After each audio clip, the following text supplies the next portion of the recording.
भी हो जाता था, हम लोग रिएक्ट कर लेते थे, कुछ गा लेते थे। अगर किसी का गाना पसंद भी नहीं आता कह भी देते थे, वो बेचारा रो भी देता था। अगर किसी का गाना पसंद भी नहीं आता कह भी देते थे, वो बेचारा रो भी देता था। तो वो सारी चीजें होती। अभी तो जब आगे था fantastic, brilliant, I love it, fantastic. Bollywood के एक बहुत ही मशहूर सिंगर शान का इंटरव्यू आउट हुआ है, जहां पर वो रियलिटी शोज को बहुत बुरी तरह से बेनकाब कर देते हैं। Indian idol, Saregamapa little champ, superstar singer या फिर डांस रियलिटी शो हो जैसे कि dance India dance, India's best dancer, जितने भी इंडियन टेलीविज़न पर रियलिटी शोज़ आ रहे हैं सभी शोज़ को उन्होंने एक्सपोज कर दिया है। क्या कुछ कहा है वो तो इस वीडियो में आपको दिखाया ही जाएगा, लेकिन उससे पहले मैं आपको बता दूं कि इस तरह से बॉलीवुड के बहुत सारे सिंगर्स हैं जो ऐसे रियलिटी शोज़ को एक्सपोज कर चुके हैं, बेनकाब कर चुके हैं, और इसको लेकर के उन्हें बहुत मुसीबतों का सामना भी करना पड़ा है। एक बार तो टी सीरीज़ को सोनू निगम ने एक्सपोज किया था, उसके बाद टी सीरीज़ ने उनके साथ काम करने से मना ही कर दिया था और भी म्यूज़िक लेवल के साथ में उनका कंट्रोवर्सी शुरू होने लग गया था। लेकिन अभी टी सीरीज़ के साथ में सोनू निगम का सभी ठीक ठाक ही चल रहा है रिश्ता।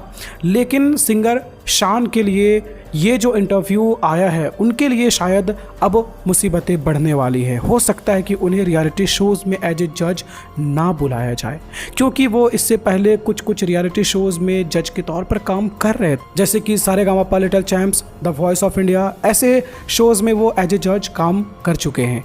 लेकिन आइए सबसे पहले जानते हैं कि शान ने क्या कुछ कहा है। सबसे पहले आप ये छोटा सा क्लिप देखो, उसके बाद आगे की बात करेंगे हम लोग।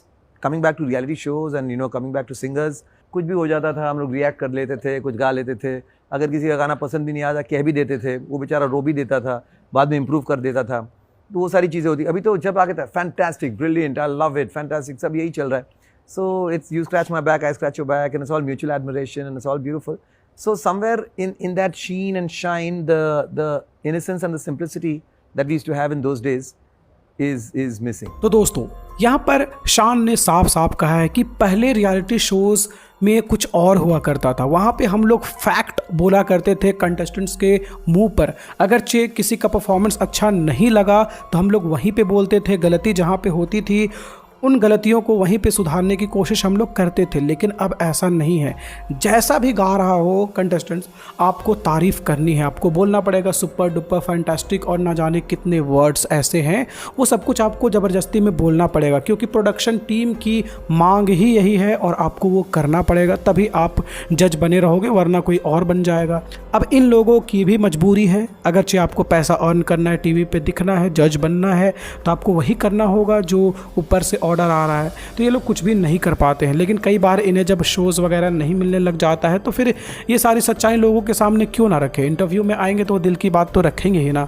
तो वही हुआ है, सिंगर शान ने यहाँ पर बता दिया है कि ऐसे रियलिटी शोज़ में कितना बड़ा फ्रॉड हो रहा है। यानी कि जो कुछ दिखाया जाता है आप लोगों को ना, वो सच नहीं होता है। जो तारीफ़ आप जजेस से सुन रहे हो किसी कंटेस्टेंट के लिए, वो सच हो कोई ज़रूरी नहीं। कई बार वो सही हो सकता है और कई बार वो झूठ भी हो सकता है। झूठ मूठ का तारीफ़ किया जाता है जिससे कि आपको लगे कि हाँ ये कंटेस्टेंट आगे तक जाएगा तो बेहतर है, क्योंकि जजेस तो बहुत पसंद कर रहे हैं, हम लोगों को भी पसंद करना चाहिए, ऐसा आपके माइंड में फिट किया जाता है। तो इस बारे में आपका क्या कहना है? सिंगर शान ने जो कहा है कि रियलिटी शोज़ की अब कोई गरिमा नहीं रह गई है, तो इस बात से आप अग्री करते हो या नहीं, कमेंट करके ज़रूर से बताना। वीडियो पसंद आई हो तो वीडियो को लाइक कीजिए, शेयर कीजिए, और इस तरह से वीडियोज़ के लिए मेरे चैनल को अभी आप सब्सक्राइब कर लो। शुक्रिया।